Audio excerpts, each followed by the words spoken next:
I'm Haile Debas, and I'm the director of the UC Global Health Institute, and I want to welcome all of you to this meeting. This is the second UC Global Health Day.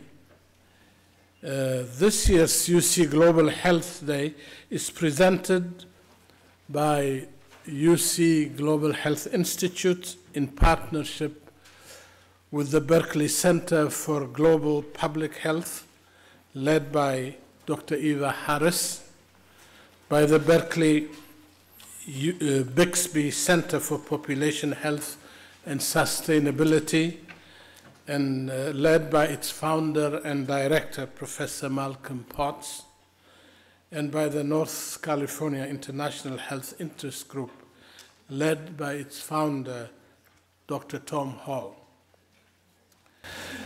Last year's meeting, the first UC Global Health Day, was hosted by Chancellor Michael Drake at UC Irvine and was a great success. This year, UCGHI is most grateful to Dean Steve Shortell and UC Berkeley for hosting today's meeting. If last year's meeting was unqualified success, this year's meeting promises to be an even greater success. Twice as many people have registered in today's meeting, and registration had to be stopped when we reached the maximum of 400. I am delighted to see that all 10 UC campuses are represented in the program. In addition, we have attendees from several non-UC schools and organizations, including Stanford, University of San Francisco, Harvard, Kaiser Permanente, the CDC, USAID, and many more. Warm welcome to all of you. The UC Global Health Institute was launched in 2009 as a UC-wide interdisciplinary institute that would harness the enormous expertise that resides in the faculty, trainees, and students in all the 10 campuses of the university. It has 3 centers of expertise: One Health, led by UC Davis in the north and UC Riverside in the south; Migration and Health, led by UC San Diego in the south and UC Davis in the north; and Women's Health and Empowerment, led by UCSF in the north and UCLA in the south. The purpose of the annual UC Global Health Day is to showcase the research and education contributions of not only these 3 centers of UCGHI, but also those of faculty and students in all 10 campuses. There are several people I must thank for putting on this program. Dr. Tom Coates, co-director of UCGHI and professor of medicine and director of the UCLA Center for Global Health, could not be here today for unavoidable reasons. Tom and Eva Harris co-chaired the program committee for this meeting, and we owe them and their committee members a great debt of gratitude. This meeting could not have been the great meeting it promises to be were it not for the leadership and contribution of Professor Malcolm Potts and Dr. Martha Campbell, and the able assistance of Claire Norris. We are deeply indebted to Malcolm and the UC Berkeley Bixby Center for inviting our two keynote speakers, Sir John Sulston, the 2002 Nobel laureate in physiology or medicine, and Dr. Elia Msiapathi Zulu, director of the African Institute for Development Policy in Nairobi, Kenya. I want to welcome Sir John and Dr. Zulu and thank them for traveling so far to honor and grace us with their presence. I also want to thank the UCGHI leadership and staff, particularly Chuck Smuckler and Catherine Lee from the UCSF Global Health Sciences. Catherine did most of the work organizing this meeting in meticulous detail, and I'd ask that we recognize her contributions.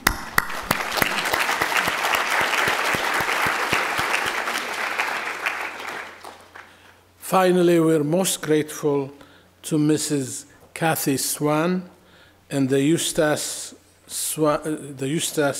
Kwan Family Foundation, whose generous gift has enabled many students to travel to this conference.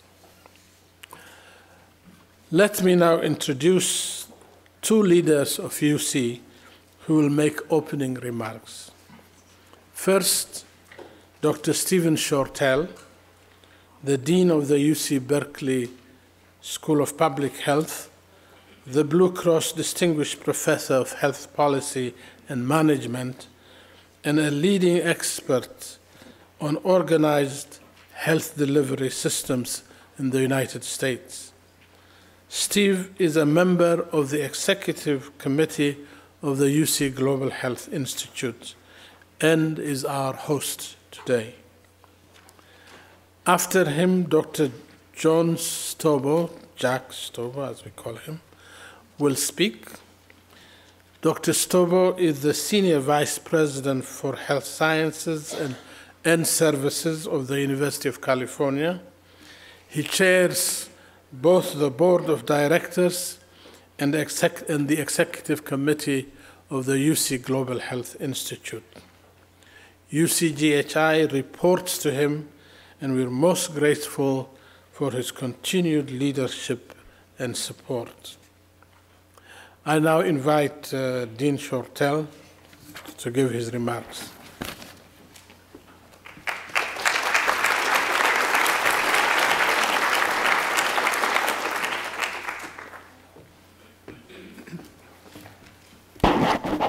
Thank you, Haile, very much. And I also want to extend my welcome on behalf of Chancellor Birgeneau and all of us here on the Berkeley campus to this wonderful event. This is the second annual Global Health Day, as Haile has said, and it's just terrific that all of you are filling up these seats. I think we had to move this venue about 2 or 3 times in order to accommodate the growing attendance. I also want to thank all of you for all the work that you do every day, the work of our students, our staff, include the staff, our faculty, obviously, to improve health throughout the globe. It's a huge challenge. But we have to do better. We have to do more. The challenges are growing day by day. And it is my hope that in this conference, we can exchange knowledge, discussion, and come up with some new ideas and fresh approaches, as well as continuing approaches that are going to take our impact to the next level, because we really have to take what we're doing individually and collectively on our various campuses and across campuses to have a greater impact. The problems are intractable. We absolutely know the problems, okay? But I also think there's hope. And very briefly, I just want to share with you a little bit of data, a few statistics that I think give us hope. For example, between 1962 and the year 2002, there was an increase in life expectancy in the Middle East and North Africa of 21 years. In 1960, the survival rate of children under 5 years old in sub-Saharan Africa was 73% in 1960. It's now 85%. Okay? We'd hope for more, but it's, as we like to say, directionally correct. Immunization rates for the world's children, newborns, against 6 prevalent childhood diseases in 2000 was 80%, up from 5% in 1974. We know the importance of education to health. Enrollment in primary school worldwide in 2002 is now 87%, up from 47% in the 1950s. Literacy rates in sub-Saharan Africa in 2000 is now at 61%, and in 1970, that was only 28%. The global average ratio of female to male literacy in 2000 is now 80%. Female to male literacy ratio is now 80%, up from 59% in 1970. And politically, one of our institutes is dealing with women in empowerment. The seats held by women in national parliament worldwide in 2006 is now 16%. That's a paltry number. But in 1990, it was only 10%. So there is hope. Certainly a lot more that needs to be done, but there is hope. And I think some of the principles, as we pursue our discussions today, have also been outlined here in the U.S. with some of our own global health strategies. And I just want to briefly mention 6 of them here. Using evidence-based knowledge to inform decisions. We have to generate the evidence. Leveraging strengths through partnerships. It's only going to get done through partnerships, and we need to be smarter about how to build and sustain effective partnerships over time. Responding to local needs. We don't know what all the problems are. We know in the abstract statistics, but until you get on the ground and understand the context and get a feel for the problems, you really are not going to be able to have much of an impact. Ensuring a lasting, measurable impact. Implementation issues, things don't fall off, the needle doesn't go back, how to sustain the impact over time. Emphasizing prevention, we're preaching to the choir here, and above all, improving equity of health in all that we do. So I think we'll see these principles operating today in our discussions. I certainly hope so. Once again, I want to welcome you to Berkeley, and thank you all for being here, and I'm now going to turn over the podium to Dr. Stobo. Thank you.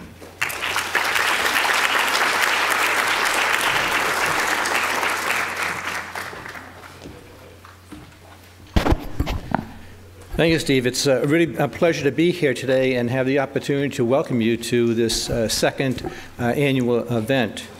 And as Haile said, I know it will be even more successful than our first. Just before, while we were standing outside having coffee, we were talking to a couple of people who did their undergraduate days here. We're commenting on the auditorium, and it reminded me of a time when I was at UCSF from 1976 to 85 and involved in research in immunology. And at UCSF, there is an auditorium like this called Tolan Hall, which goes up almost at a 20 or 30 degree angle. And I was up in the podium getting ready to give a presentation and playing with the microphone that kept cutting in and out. So I played with it a little bit and looked up and saw my fellow sitting in the top row way in the back. And I said, "Art, can you hear me up there?" And he yelled back, he said, "Yes, I can, but I'd be willing to change places with anybody who can't." So, you know, in this time of constrained and very precious resources, we at UC System are always looking for a way to leverage these resources. And the UC Institute of Global Health, in that context, serves as a model and a prototype for the paradigm of how to leverage resources by doing things system-wide. While we have an increasing number of activities through the UC system that involve 1 or 2 or 3, or in some cases 5 or 7 campuses, UC Global Health is the only one that involves all 10 campuses. And it brings together strength not only in the traditional areas of health, but also in areas related to agriculture, clean water, veterinary medicine, and other areas that exist throughout our 10 campuses that can bring enormous strength to issues related to population medicine and global health. Indeed, UC Institute of Global Health truly represents something in which the total of what has been created far exceeds the sum of the individual contributions. And for that, I congratulate all of you. So it's a pleasure to be here today. I know you have what will be a very successful and rewarding program, and enjoy the day. Thank you.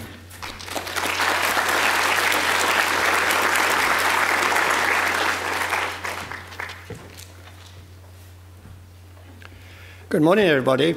I'm Malcolm Potts, and I have the pleasure of directing the Bixby Centre for Population, Health and Sustainability. The theme of this morning's plenary sessions is population and health. Our canvas is huge, and the picture is rather sinister. Individuals cannot be healthy if they live in an unhealthy world, and much of our world is extremely sick. The world is more deeply divided, both demographically and economically, than it has ever been in the 200,000-year history of this big-brained, competitive, violent primate that we are.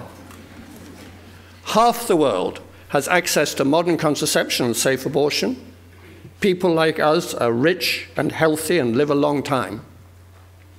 We are also committed, or seem to be committed, to unsustainable levels of consumption. A fifth of the world lives in abject poverty and hasn't yet begun to benefit from the many achievements that Steve just mentioned. Over 90% of the future population growth will come from the world's least developed countries. Countries that sometimes treat women in atrocious ways, and where family planning is difficult to obtain. We evolved in small hunter-gatherer bands, and we're not really prepared to comprehend what 1 billion, let alone 7 billion, or 10 billion, or 15 billion really means. If I tell you, and this is true, that the population of China today is the same as the population of the whole world in 1939, I was a little boy then, will you go, wow? Or are you just numbed by numbers, that many of us are indeed numbed by numbers? And not surprisingly, politicians and even many scientists perceive population and family planning to be too controversial to discuss. Most economists are committed to perpetual growth of GDP, yet every biologist recognizes that such growth cannot continue, can't probably continue for very much longer. That is the bad news, but as Steve says, there's some good news. Attention is beginning to return once again to population and family planning. Along with vaccination, actually making family planning available is probably the single most powerful intervention that we have in low-resource settings in public health. It saves mothers' lives, it saves infant lives, slowing rapid population growth, accelerates economic development, it enables nations to get ahead in investing in education and healthcare. Uncontrolled rapid population growth leads to failed states like Somalia and wars like Darfur. In 2009, the 3 Bixby centers here at Berkeley and UCLA and UCSF held a meeting, a forum on what the world is going to look like in 2050. That in turn led to a publication of the Philosophical Transactions of the Royal Society entitled The Impact of Population Growth on Tomorrow's World. It was volume 364 and has been one volume every year since the Royal Society was founded. That stimulated the then president of the Royal Society, Lord Martin Rees, to set up a working group on people and the planet. And that is the working group that Sir John Sulston chairs. But how does any working group navigate the complex interactions between population factor, consumption, climate change, voluntary family planning, women's empowerment, and human well-being? For example, economic growth is essential to bring people out of abject poverty, but it contributes to a sick planet with global warming. The Royal Society had to find a superb scientist with a compelling sense of social justice to chair the People and the Planet Working Group. And they chose the best person they could, Sir John Sulston. John, welcome. Thank you for coming halfway around the world. As Haile Debas told us, John shared the Nobel Prize for his work on genetic regulation of organ development and programmed cell death. To be a Nobel Prize-winning bench scientist is one thing, but John also became an extremely effective and much-loved administrator of the Sanger Centre in Cambridge, which did the majority of the heavy lifting on the Human Genome Project. And John fought passionately and successfully to prevent the commercialization of the human genome. That by itself is a mega achievement for any one person. And John once wrote that scientists have to join politicians in deciding the sort of world we want to live in. And I think that's very much what is driving all of us in this room and our interest in international health. Following John's talk, we have two stellar panelists. Professor Ndola Prata is the scientific director of the Bixby Center here at Berkeley. And it's very easy to introduce her because last week, The Lancet, a premier world journal, had a full-page profile of Ndola entitled Ndola Prata, Fighting for Women's Reproductive Health. Ndola practiced medicine in her native country, Angola, during a civil war. She has degrees and diplomas in Spanish, French, and Portuguese, and happens accidentally to speak Serbo-Croatian. She told The Lancet, "It is worth fighting for what you believe in," and what Ndola believes in is interventions that can be scaled up, thus reaching most women in need. Professor Jaime Sepulveda is the Executive Director of the UCSF Global Health Sciences. He's been a Senior Fellow at the Gates Foundation. And back in Mexico, Dr. Sepulveda was the Director General of Mexico's National Institute of Health, Dean of the National School of Public Health, Vice Minister of Health. The list goes on, Jaime. So you can see we've got some outstanding speakers, and John will speak for 25 minutes, then the two panelists will comment and share their insights. We want to try to make time for questions. Please keep your questions brief and to the point. This afternoon, there's a more informal session with an opportunity to meet and talk to the two speakers. I have two announcements. One is there's a red wallet left at the A to L registration. The second is, as an anatomist, I know we all have kidneys, and if you want to find the restrooms, it's rather difficult. You have to go along, go downstairs, and come back. Basically, they're underneath where we were having coffee. So, John, can I invite you to come and join us at this table?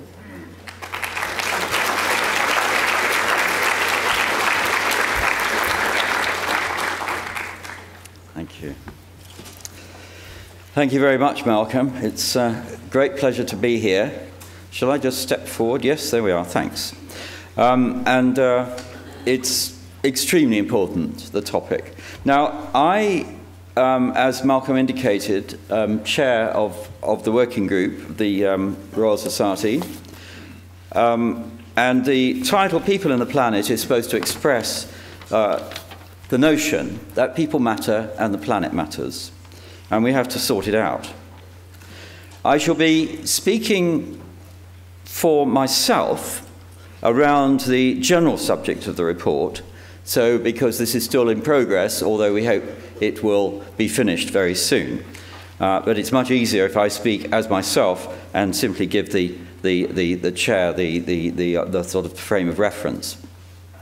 And I'm going to begin, as indicated by the title, with human well-being, which was the components of human well-being were defined by the Millennium Assessment as freedom, security, health, material resources, and social relations. Health is there. Health, I think, has a very particular place in human well-being in that all the other components, in one way or another, feed into it. It's hard to imagine having good health, but of course then health without them. But on the other hand, health also feeds into the others. And so it does have a very yin-yang relationship with human well-being, which is why it is so much sought after, and people are willing to spend enormous resources on it. And that's something I shall come to later, about how much resource really is going in and whether it's appropriate. The other thing to note on this list is that the material resources come from the environment, ultimately, and also that is going to be the major parameter in terms of what well-being means to different people. If you're extremely poorly off, if you're starving, then really the material resource of food is going to be your main issue. As you become better off, you can pay more and more attention to the other things. But of course, even the poorest off can suffer very badly, for example, from lack of security.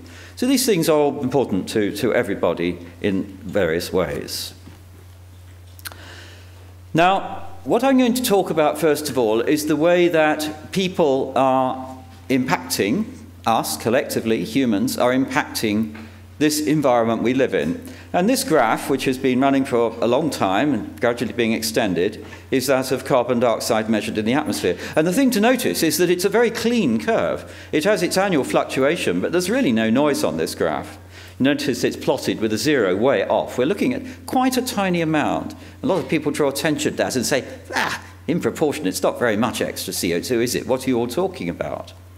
So does it actually matter? And the reason why climate change, global warming, has only in the last decade or so come to serious attention is precisely because of that. When you look at the corresponding plot over that period of time of the global air temperature, it's much noisier. Lots of room for denialists to say, there's nothing much happening, we've seen it all before, these are tiny fluctuations. Look at the degrees centigrade scale in change. And yet, I'm afraid it's real. And in fact, in the very last decade, we can see it real before our eyes as the ice caps melt. So those scientists in the IPCC, enormously strong group, who predicted what was going on before it was generally politically recognized, were right. And the reason I draw attention to these two pictures is that it's a big problem, actually, in many of the things we have to deal with, that everybody, after all, in a freedom-loving set of societies, wants to make their own decision on what's going on and what matters. But actually, more and more, as we interact more and more with the environment and have bigger and bigger effects on it through our ever-increasing powers, which we'll look through in a moment, because of all that, we've got to pay attention to these long-range predictions. So we have a real tussle, and you see it going on right now in the arguments deployed by the Republican primary the Republican primary for the presidential candidate. Denialists in that camp, of course. This is extraordinary, really, isn't it? Going beyond then climate as such, we have been impacting for a very long time, we've been using an enormous proportion of the planet's resources. I mean, if you're running either a household or a business, and you're using up this proportion of your stock, you should be starting to get a bit worried about where the next bit's coming from. And yet, for a variety of reasons I want to explore during the next few minutes, we're not doing that sufficiently.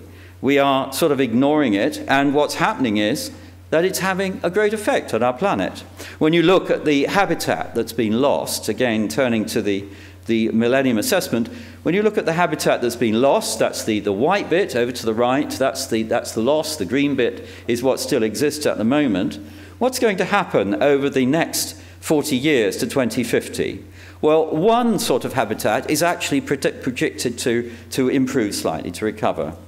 all the others are going to show catastrophically increased losses. And along with those losses, even now and predicted further in the future, is an enormous extinction rate of the other species that occupy this planet with us. I think we should not just be thinking about human well-being, we should be thinking also about the well-being of the planet and its other denizens. Now, you can argue that in two ways. You can say, in a utilitarian way, that, of course, we do need to have the planet, and all of these species that are being lost may well be useful to us in some way or another in the future. I mean, an obvious one, for example, is trees and plants in tropical forests, many of which have not yet been explored, and we know are going to deliver a steady stream of chemicals that are important to us in treating various diseases. That's the utilitarian argument. I would actually be among that probably minority group who say that as the transcendent thinking species on Earth, we actually know what's going on, we have control, and we should accept responsibility for stewardship. But that's a philosophical difference. You can take your choice either way. Now let's dissect this. Let's dissect it in the way that we look at what's happening per individual and what's happening to the changes collectively. So we've got what individuals are doing and the result of how many individuals.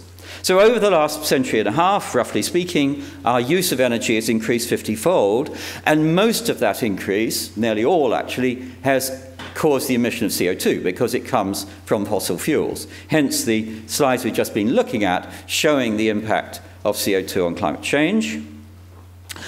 Where has that increase come from? Well, interestingly, it's come roughly equally from increase in human numbers and increase in per capita consumption.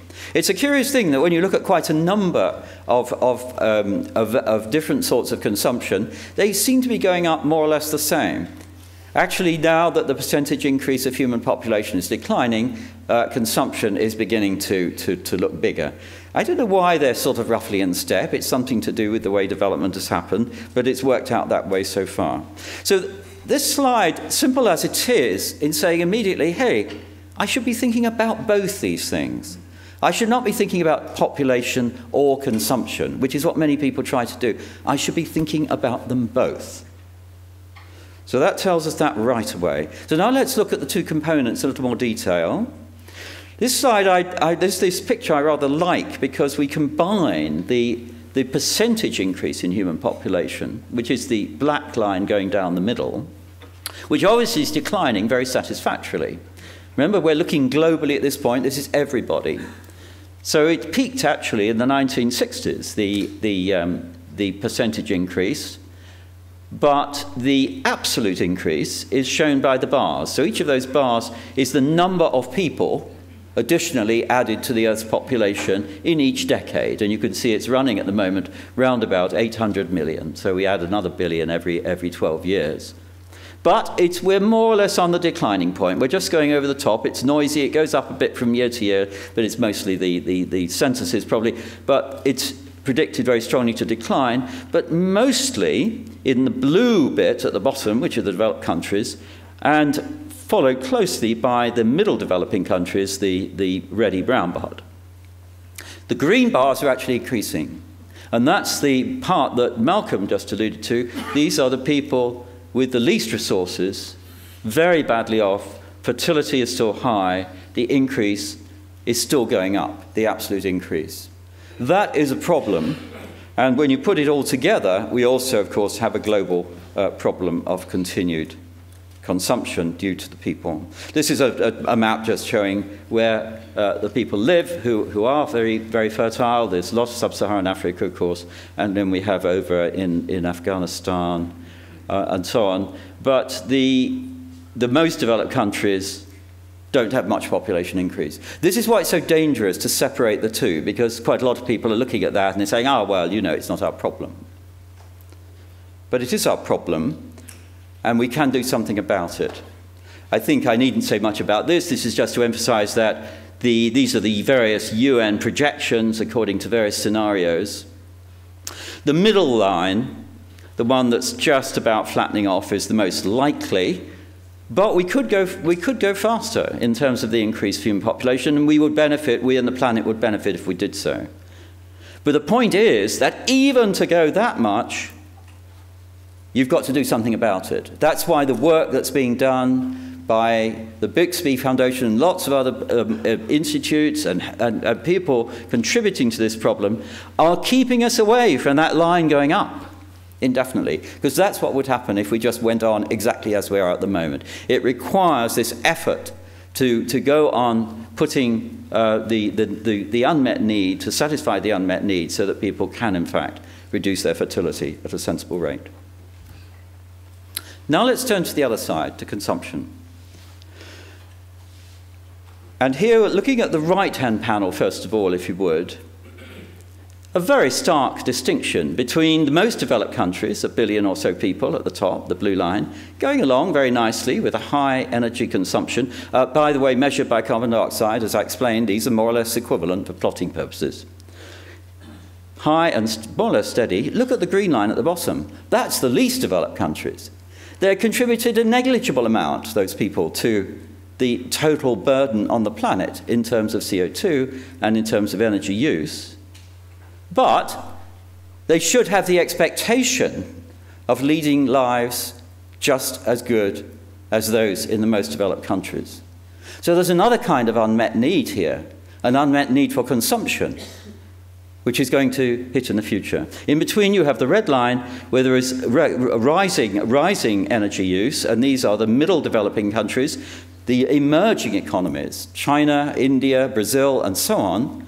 And if you look over on the left-hand side, you see also that their per capita CO2 and energy use is going up very steeply.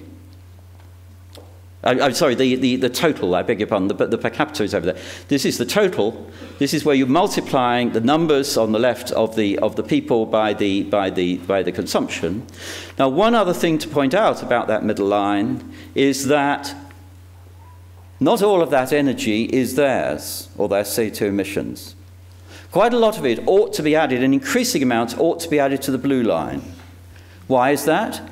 It's because energy-intensive manufacturing is declining in the most developed countries, and it's being exported, particularly to China and to the middle developing countries. And we talk about then the goods that we import, we in the West import from there, as having embedded energy, having embedded CO2. It means that it's really our debt, if you like, to the planet. As Westerners, it's our debt, not theirs. But it doesn't show on the charts of the consumption. So what we're seeing here now is very starkly the inequality, the unfairness, and the need to change in the future what's going on. We can look at it very quickly in a different way using the footprinting system for measurement, where you're putting in not only energy, but the total consumption in terms of load on the planet, now the requirement for food and water, as well as emission of waste and the need for energy. And you can see again, the red line at the top is now an increasing footprint per capita, this is, of the most developed countries. And down at the bottom, you see a gradually increasing footprint, I'm sorry, by the middle developing countries, and actually a declining footprint of the least developed countries. So again, great inequality. So from what I've been saying so far, I hope with these little snippets, these little cameos, it should be very clear that any discussion we have about the planet, the environment, whatever, should include both population and consumption, and yet it doesn't. For 20 years or so, population has really been off the international agenda that discusses these matters.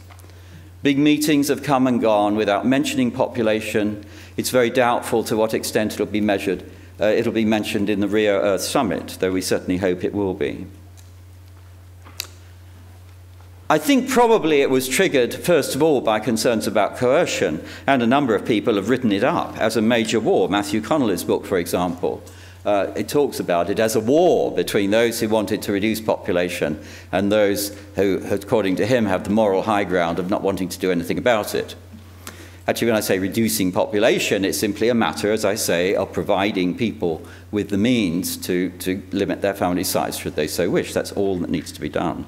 He saw that as coercion, and many other people do. China is cited as being a problem, and so on and so on. I think more and more strongly as well, though, is the perception it's not a problem. And of course, underlying many of these issues, you have religious and cultural sensitivities, which have to be dealt with in a very sensitive way, obviously, but should not stand in the way of people who need to limit their family sizes. I was very interested in seeing some reports from Niger, which we'll look at again in a moment, about the way in which imams are joining with mothers who have starving children to say, yes, it would be a pretty good idea if you limited your rate of childbearing. So that's a great hope. So these are urgent actions and obvious from all of this, lifting the poorest billion out of poverty. But the other side of that coin is stabilizing and reducing material consumption by the most developed and the emerging economies by increasing efficiencies and reducing the outputs of damaging waste like carbon dioxide, which can be done with sufficient investment. At the same time, to continue the downward trajectory of fertility. And education has been mentioned already. I just am emphasizing that yet again. But right through to secondary education, the more that can be done, the more it can be done with equal opportunities, very importantly for girls as well as boys, and the sooner the better. Because then people can think about their destinies and a position to do something about it, rather than being forced into a life that they don't really want. I think these demographic pyramids, I guess many of you are totally familiar with this, but anybody who isn't, what you do is to, in each of these, you can see the date at the top, they're from the UN pages. This is Korea, you've got 1950, 2010, 2050, and 2100. Each line shows males on the left and females on the right over 5-year cohorts right the way through. If the line is broad, you have a lot of people in that cohort. So you can see what Korea has done. It's very rapidly reduced its fertility between 1950 and 2010 and produced a bulge. This has been very well exploited in the sense that people had jobs, the economy was allowed to expand during that time and did very well. And now they will gradually face this bulge rising through the age groups. So this works. This is a tremendous thing if you can plan for it and you can have the education and the jobs for the youth bulge coming through. In the same way, it's important to plan for migration being done properly, for the integration of communities, urbanization to be done in a way where you develop infrastructure and services as you go along, rather than allowing slums to happen, and dealing with aging populations. Nothing to be fearful of, provided we're willing to distribute resources in an even-handed way and to adapt our economies accordingly. Japan, as you see from these demographics, is facing right now the most extreme case of an aging population to be dealt with. And the other end of the scale, we have Niger, which has not even begun the reduction of fertility, or only to a very limited extent, and has an indefinite, overwhelming number of people coming in without sufficient services to educate them or keep up. Now, in considering how the most developed, the richest countries react to these various statistics, I think it's very helpful to look at these two charts, this one and the next one. This plots life expectancy for a large number of countries against emissions of CO2. And we shall see, we can get a number of curves that look very much in the same shape, a sort of inverted L. And what you'll see is a lot of countries up the left-hand side, very low emissions and rather low life expectancy. And we're using life expectancy as a very crude, but on the other hand, very easily measurable surrogate for health. When you look along the top, we've got varying life expectancies, and people are very much the same as you go beyond an emission of 5 tons of CO2 or so. There are other factors, of course. And you can see some very high emitters that have lower life expectancy overall than some lower emitters on the left. If we plot income on the bottom, we get almost the same thing, a little bit of a rate now on the top, but nevertheless, you see that people right out on the far end in terms of income are no better off in terms of life expectancy than some people further back. What this is telling us, and people talk quite a lot about well-being and happiness in this regard, well, these are hard things to measure, this is one parameter going into those sorts of considerations. What this is doing is telling us that actually we don't need all this extra money and energy use and so on in order to be happy and healthy and so on. Just need to get organized in a way that we don't need so much. And so for that reason, there is at the moment quite an anxious or vigorous search for alternative measures.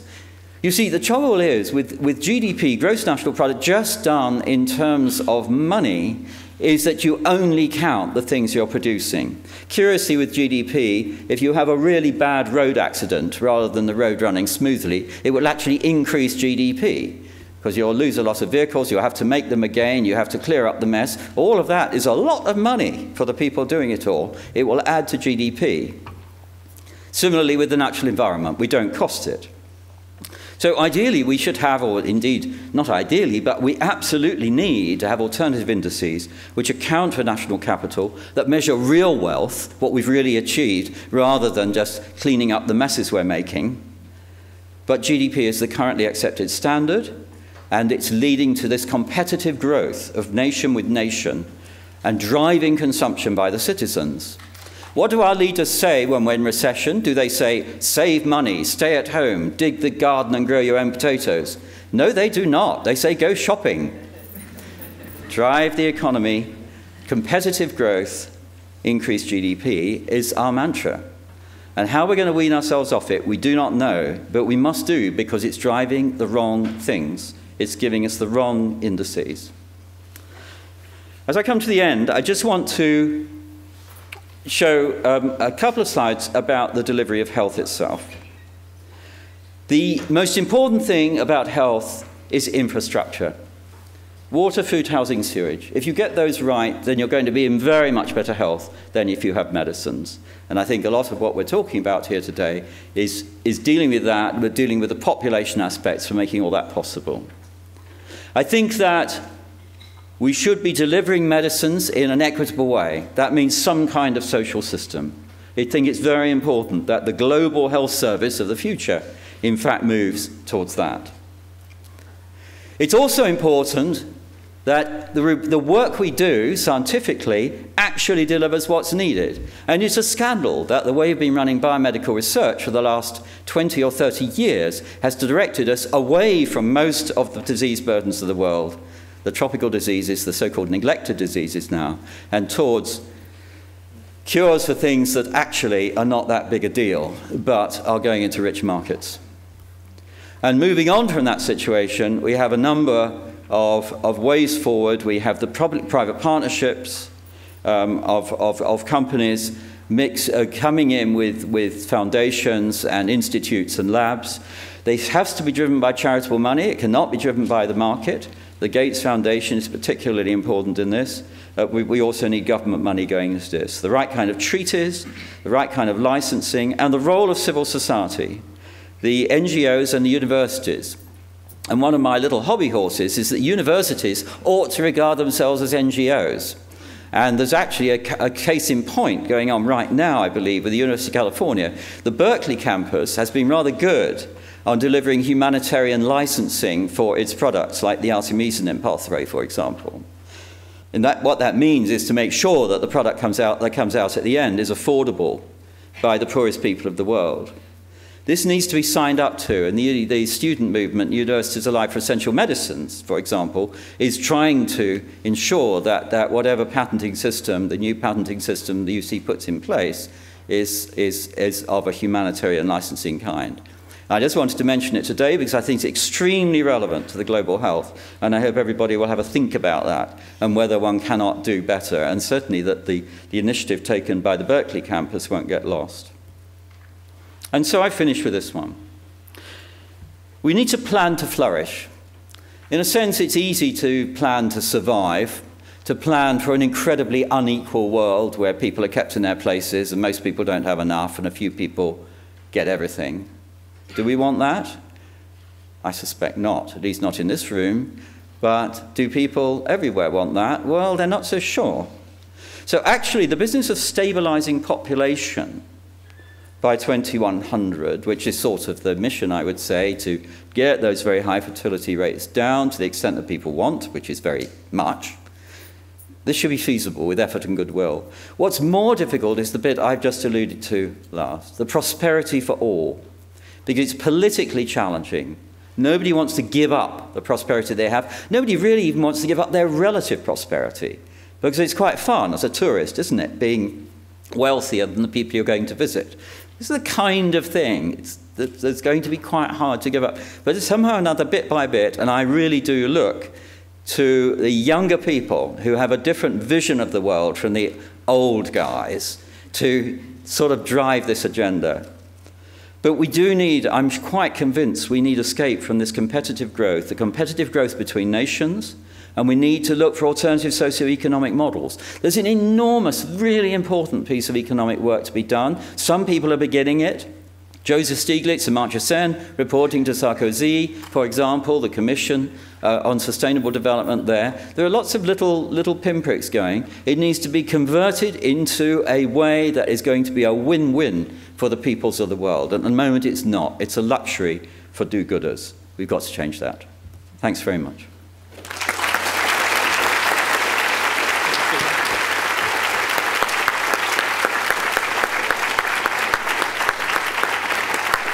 Take a seat there. I think that was an extraordinary 25 minutes that defines the key problems of the 21st century, the problems that are going to face all the younger people in this room as they come to maturity and they have children. John said there's something we can do about it. And Ndola Prata is going to tell us what we can do about it. Ndola's passion's inversely related to our height, so I'm going to push this little thing in.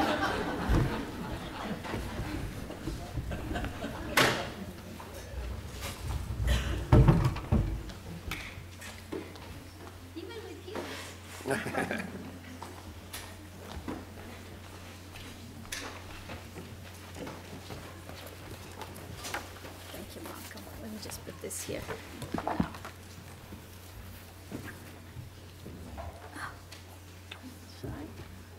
I feel so tall. But thank you. Oh no, really tall. So it's a great pleasure to be here today, and thank you, Malcolm. Thank you, Sir John, and all of our dean and all of the invited guests to this important UC Global Day. What I'm going to try to do in the next 7 to 8 minutes is to look at some of the, or sort of bring some discussions of the public health impacts of some of the interventions, or at least one intervention that it's important to address, one of the key issues that Sir John mentioned, which is the provision of family planning to women in need. So some of the important facts, just so we are all reminded at what are we dealing with. We have a tremendous unmet need for family planning around the world, especially in Africa, sub-Saharan Africa, more than in Asia and in other parts of the world. But there's always some unmet need in any given country.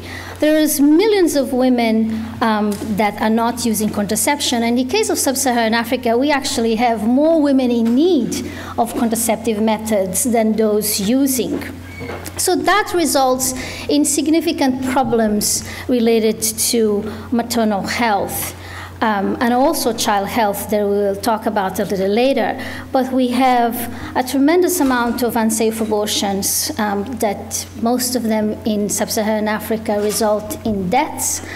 And just overall, an enormous amount of deaths around the world that I mentioned here, 99% of those deaths come from developing countries. So we can see that there is a great need to reduce fertility, and family planning provision could be of great help to do all sorts of benefits, and I'm bringing here both the health-related benefits and the non-health-related benefits that are related to or important for the health benefits. Maternal health being one that I actually work a lot, and the very, very important. Please note that no woman can die or suffer from maternal complications if she doesn't get pregnant. So if she doesn't get pregnant, she will never be part of the pool of women that suffer from complications of pregnancy or childbirth, or even be subject to maternal death. And as I mentioned, there's a lot of unwanted pregnancies around the world. We also have good information, actually, that in countries with very high fertility, remember the map that Sir John mentioned, sort of all of the reds that you see from very high fertility, we can actually, just with the family plannings, just with the provision of family planning services, be able to reduce maternal mortality by close to 32%. So in terms of child health, it's also important to notice that family planning brings probably the most effective or the most efficacious way to space children. And spacing just alone is responsible for a lot of child deaths. So focusing on spacing could also reduce child mortality. And there are also other ways where, for example, very good data that shows that provision of family planning services is a cost-effective way to reduce mother-to-child transmission of HIV.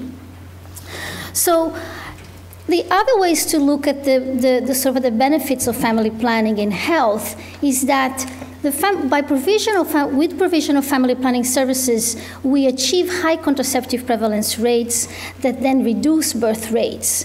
The savings in the fact that those births aren't there for us to, as society at large, to take care of in terms of immunization campaigns, in terms of malaria campaigns, including water and sanitation programs, those results in savings in the overall healthcare systems specifically that the family planning provision can address. Other important non-health benefits, but they also affect health, are bringing the empowerment of women. And I'm talking about the empowerment of the fact that women with the realistic access to contraception are able to make decisions and be able to decide when and how many children to have. And when I talk about effective or realistic access, I'm talking about the ability, and related to empowerment, I'm talking about the ability of that woman to know the benefits of the methods, be able to choose the method that is important to her at any given time in her reproductive life, and be able to afford the method. I'm not talking about the facts that sometimes, for example, we go into a village and say, yeah, but the village has condoms and pills. But if women cannot use those condoms or don't have the money to access those pills, it's still not realistic access. So on top of everything, the benefits of smaller families that also has impact on health and specifically also in education are very, very important. I didn't mention here the benefits of small families for nutrition, but it is important to take that in consideration because especially during the growth phase of children, it's very, very important to have good nutrition. So smaller families are capable to provide that for their children better than the ones that have larger families. Let me allow to tell you something about my personal life. I'm coming from a family of 6 children, and every time I remember, especially when I was in middle school and I was talking with my friends and colleagues, you know, why is our mother pregnant again? You know, we have 1 chicken a month. for the family of 6, the chicken only has 2 drumsticks, and everybody wants the drumstick. So I had to say, you know what, I'm the oldest, I was the wanted one, drumstick is mine. And our parents used to say, oh, don't worry, when one eats, 6 and eat. It is not true. Somebody is going to bed hungry every night. So it is important to have that in consideration. So apart from all of that, all of these benefits, with lower birth rates, we can slow population growth and then achieve or control the curve that Sir John was mentioning and sort of don't allow the curve to go higher. So what I wanted to show very quickly with the trends in modern contraceptive use is just to demonstrate to you that the progress has been there, slow, and in some places have stagnated. And what we can see, or what you can see for these curves, or what do they mean, is a reflection of knowledge, access, affordability. In other words, in many countries of this world, especially those with a very high fertility, it is still hard to get family planning for a lot of women, especially poor women.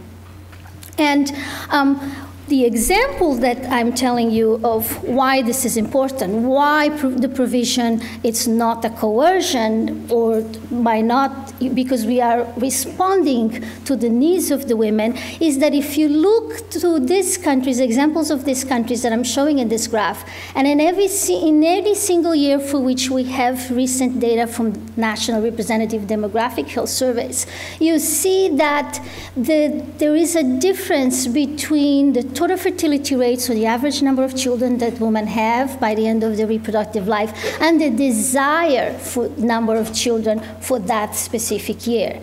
And the other important point, so we are just responding for couples to achieve their desired family size. The other important point to have into consideration is that that desired number is actually going down. So it's not a stable target. It is a moving target. As sort of the fertility goes down at the population level, the desire to have fewer children also is going down. So the provision of family planning will make a significant impact.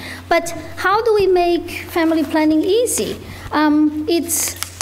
We know a lot today, but we are still sometimes sort of stuck on the coercion issues, on assigning responsibility to culture and social and religious situations. And what I wanted to bring to your discussion is that, yes, some of this exists, we cannot ignore them, but at the same time, there are ways that we can work with the communities, that we can work with the religious groups to make them understand the impact and the benefits of family planning provision, especially for the health of mothers and children. The one point that I wanted to make here is that access to safe abortion is also very important. And it is important because it can be a backup for method failure, but it's also important because rich women do have access to safe abortion regardless of the law. So it is an equity issue in public health, specifically in maternal health. So if regardless of the law, rich women can have access to safe abortion, so should poor women too. Now, who can actually provide contraceptives? And to go over some of the issues that Sir John mentioned about coercion and things like that, we can use the community. This is an example of Ethiopia, where community-based distributors can actually learn how to provide all sorts of contraceptives, including injectable contraceptives, which are the fastest growing, most deserved or preferred method in rural Africa right now. And another example is working with the communities, including religious leaders. And this is a priest from Orthodox Christian priest for northern Ethiopia that I personally taught how to provide injectable contraceptives to his community. And when he has in the background, he's doing the training, he was explaining to us what are the barriers for accessing family planning in his community that we needed to take care of. Please notice that most of you actually know that in many places in sub-Saharan Africa, in any given community or in any given sort of a district or village, there are probably more churches than health facilities. So working with them actually brings up an important level of trust and the understanding of the impact of a family planning program. The other thing that is important to have into consideration to avoid coercion is let the women purchase according to their ability to pay the method that they want. So the private sector at all levels, including at the village level, will be an important means to improve distribution and financing mechanisms to these women. And I was talking about social marketing, social franchising, community-based distribution combined with the social marketing campaigns and many other things. So in summary, I just wanted to say that family planning interventions can make a significant contribution to fertility decline and curb population, while at the same time can be provided within a human rights framework to women so that they can make decisions about their own fertility. The countries with the very high total fertility rates, they could tremendously benefit from a fertility transition sooner rather than later, because as the longer it takes for the fertility to go down, the longer it will take for them to slow population growth in a given country with the consequences that we talked about. It's important to note that even 0.5 on average children per woman makes a significant difference and is important to have into consideration.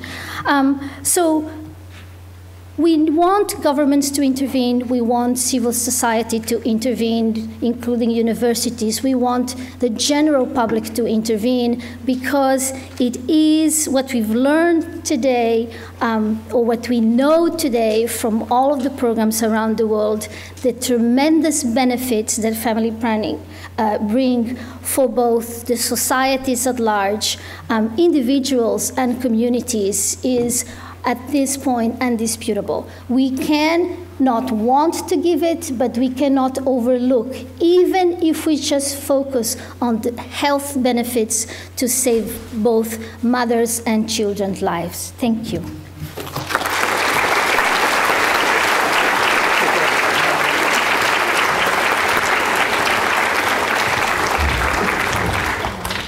I think Ndola deserves her drumstick. What we're seeing today in this very compelling way is a concern for individuals' rights, for individuals' autonomy, and putting that together with global needs. So, Jaime, you're going to speak from over there, from Mexico, and their experience. Thank you. Oh, can I ask the people at the back if they'd like to move forward? There's spaces down here. You don't need to stand at the back. Thank you, Malcolm, and good morning, everyone. I was invited to comment on global health aspects to Sir John's splendid conference. My intention here is to focus on the global responses to health and population issues at the supranational level, and organize my comments around three questions. One, is the world responding to the needs in health and population globally? Two, what has the global health architecture addressed and accomplished effectively?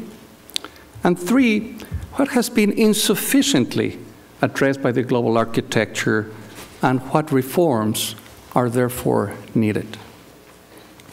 To the question, is the world responding? My answer would be double. Yes, but not sufficiently. Yes, but not efficiently. That is to say, we need to do more and do better. In other words, the cliche that we need more money for health and more health for the money is a truism, but insufficiently practiced. To the second question, on what has the global health architecture achieved, there are many accomplishments to tell. When historians look back on how the world responded to AIDS, for example, they will describe an unprecedented global mobilization in response to one health problem. The creation of an independent UN program addressing a single disease, UNAIDS. The creation of a new global funding mechanism, the Global Fund. The creation of the largest bilateral health program in history, PEPFAR. Massive investments, public and private, in the development of new technologies, especially drugs, to combat HIV. This extraordinary mobilization of resources and efforts has borne fruit. For instance, 6.6 million people are now on ARV treatment, something that was seen as hopelessly unrealistic only a few years ago. There are other very many positive developments in the last decade in global health. For example, the creation of the Bill and Melinda Gates Foundation has made a huge difference. More than $2 billion invested annually in improving health, focusing in vulnerable populations. The Gates Foundation is now the second largest donor to WHO, the main donor of Gavi, one of the main contributors to the Global Fund and other key institutions. Gavi, by the way, very dear to my heart, is one of the most exciting stories in global health. It is investing over $1 billion per year in providing all the new vaccines to children in low-income countries. Millions of lives have been saved as a consequence, giving kids a fair start in life. Much of the global health discourse, however, has been focused on saving lives, with good reason. But we also have to address the quality of the lives we save. And that calls for more and better family planning in the South and for reducing energy consumption in the North. There are clear shortcomings in the current global health architecture. In the case of HIV/AIDS, for example, we would not be asking for a further redoubling of global efforts if we could already smell victory. We continue to add 2.7 million people every year to the pool of 34 million people with living with HIV. And the only reason that the global total is not larger is that 1.8 million people a year are still dying for lack of access to treatment. When and how would we know that we have turned the corner? If we continue, as we are today, with 1 million people initiating treatment and 2.7 million new infections per year, then we will stay in deficit. The tipping point will be the day when more people are started on therapy than are newly infected with HIV. Of course, there are two ways to achieve such a goal: increase the number of people starting therapy or decrease the number of people becoming infected. We must do both. I think we're getting closer, but we're not there yet.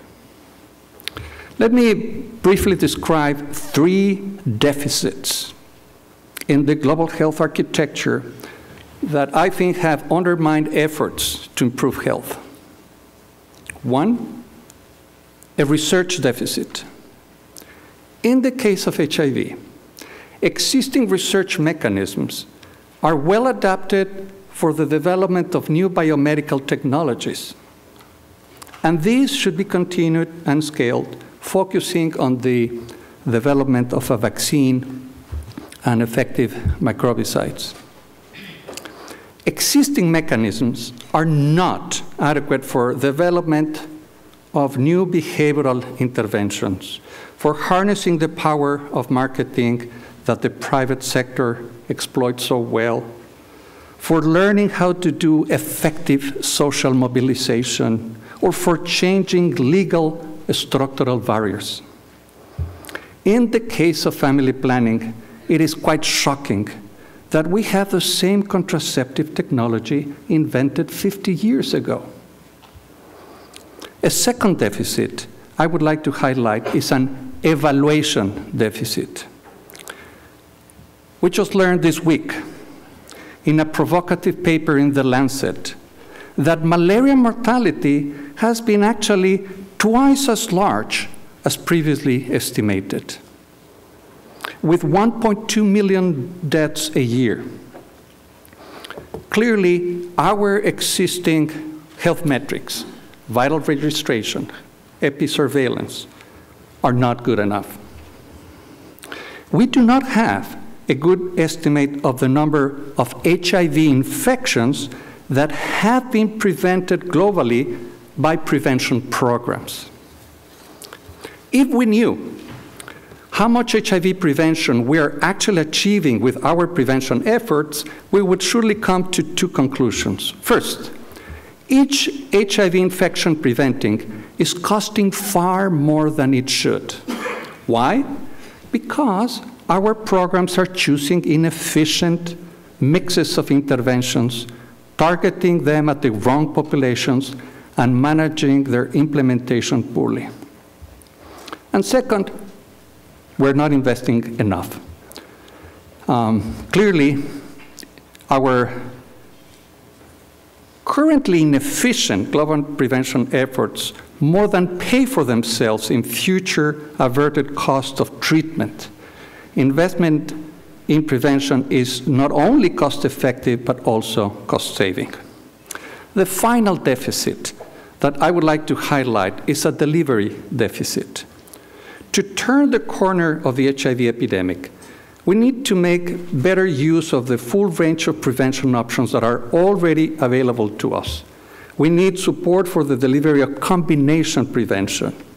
It includes safe male circumcision, prevention of mother-to-child transmission, and other prevention programs that have been shown to work, such as integrating HIV with family planning to reduce unintended pregnancies, as you mentioned, among HIV-positive women.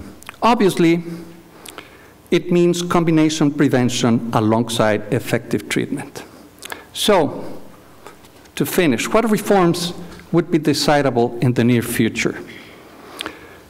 I think we need to radically ramp up our prevention efforts by increasing funding for research, evaluation, and combination prevention at scale. I'm certainly hoping that the US Congress will reauthorize its already generous contribution to global AIDS efforts through PEPFAR in 2013. But I also think it is time for other rich nations in Europe, Asia, where's China, and the Middle East to step up to the plate and help address some of the deficits of the global health architecture.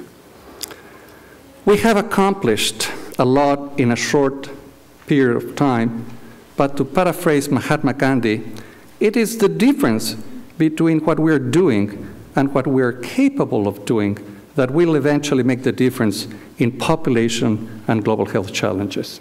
Thank you.